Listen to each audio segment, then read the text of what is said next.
ሰላም ጤና ይስጥልኝ ውድና የተከበራችሁ የማርቲ ገበያ ቤተሰቦች እንደምን አላችሁ እንደምን ከረማችሁ እኔ በጣም ደህና ነኝ እግዚአብሔር ይመስገን ዛሬ እንደተለመደው የመኪና ዋጋዎችን በዝርዝር ይዤላችሁ መጥቻለሁ ለስራ ለመንቀሳቀሻ ለተለያዩ አገልግሎት የሚውሉ የመኪና አይነቶችን ይዤላችሁ መጥቻለሁ ከ200,000 ብር ጀምሮ ነው ከናንተ የሚጠበቀው ይሄንን ቻናል ላይክ ሰብስክራይብ ሼር እያረጋችሁ አብራችሁ ይመውን ነው አብራችሁ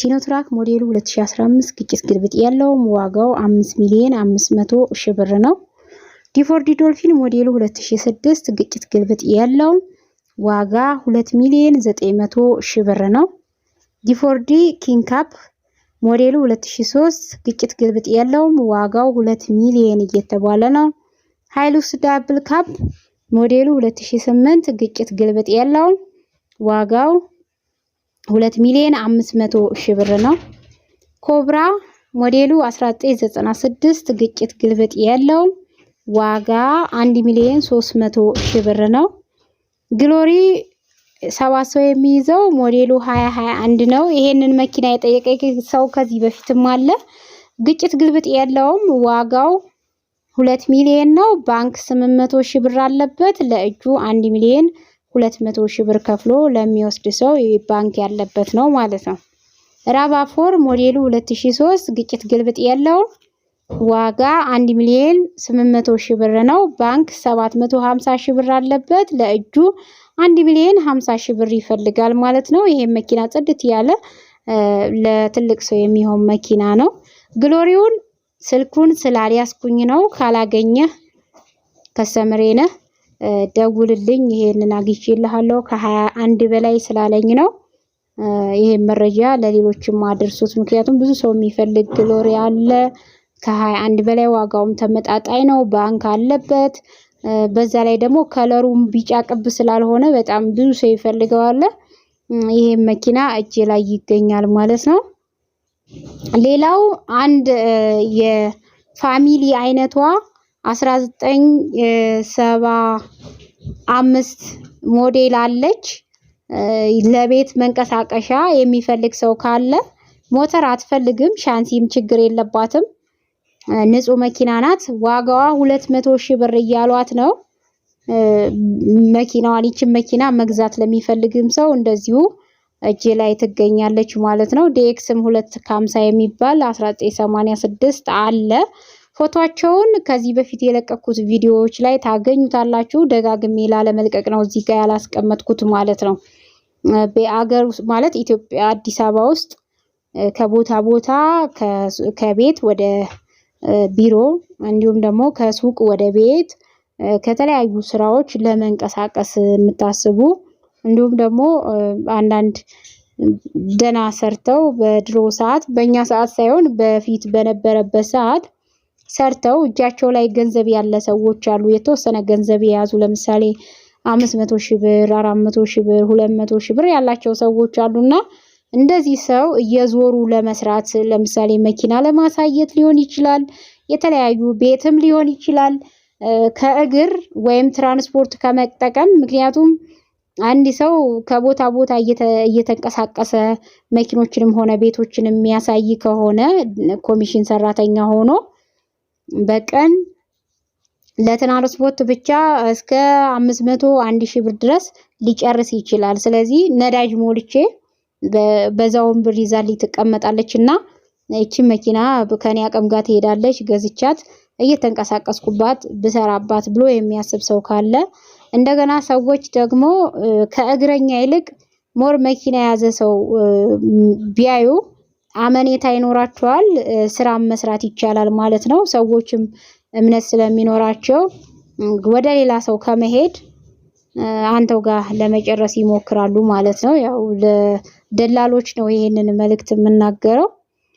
ለምሳሌ ብዙ መኪና አቁሞ የሚሸጥና ሁለት መኪና አቁሞ አንደኛውን ለድርድር ቢያቀርበው ግቢው መሸጫ ቦታው ወይም ቤቱ ግቢው ባዶ ሆኖ ሁለት መኪና የቆመ ከሆነ ሰውየው ይፈራል የኛ ብዙ አበሻ ላይ የሚታይ ነገር ነውና ሰዎች የተሻለ ልብስ፣ የተሻለ መኪና፣ የተሻለ ስራ ይዞ ለሚቀርብ ሰው የተሻለን እነሱም ከሱ ጋር ለመሆን ይሞክራሉ። ያ ዓለም የምታጨበጭበው እንደሚታወቀው ታውቃላችሁ እናንተ የተሻለ ነገር ላላቸው ሰዎች ነው።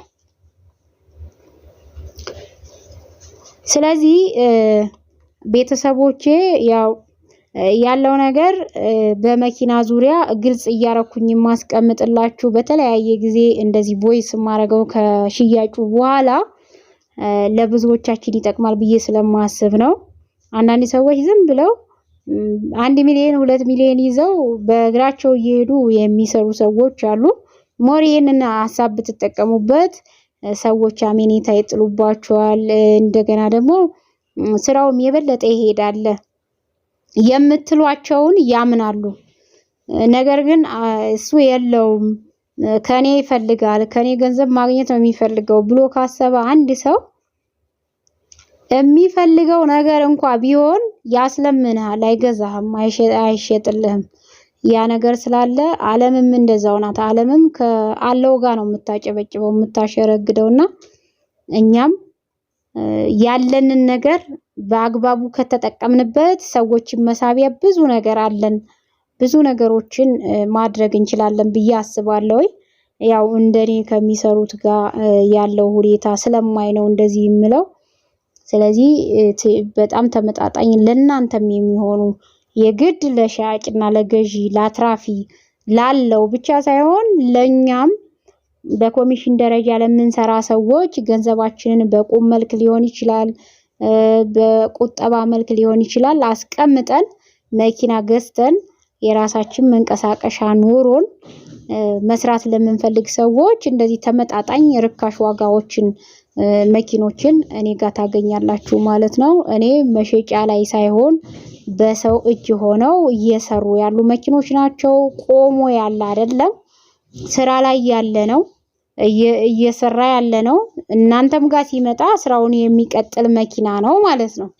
ስለዚህ ከመሸጫ ቤት አውጥታችሁ እንደገና ወይ ሞተር ይነክሳል ወይም ደግሞ ሰርቪስ ይፈልጋል እንደዛ ሳይሆን ሰዎች በቃይ ብሎ ያቆሙትን መኪና ሳይሆን በሰዎች እየተንቀሳቀሰ ያለ መኪና ነው ብዙ ጊዜ የማቀርብላችሁና በተለይ ደግሞ የተለያዩ ክፍለ ሀገራት ላይ ወጣ ብላችሁ ለምትገዙ ሰዎች አዲስ አበባ አምጥታችሁ በትንሽ ቀናት ውስጥ በአንድ ሳምንት በሁለት ሳምንት ውስጥ 200 300 400 ሺህ ብር ከአዲስ መኪና ወር 2 ወር ፈጅቶበት ኢምፖርት አርጎ አስገብቶ ከሚሸጠው አስመጪ ይልቅ እናንተ በ1 ሚሊዮን እና በ1.5 ገዝታችሁ እስከ 400 500 ሺህ ብር ታገኙበታላችሁ ማለት ነው።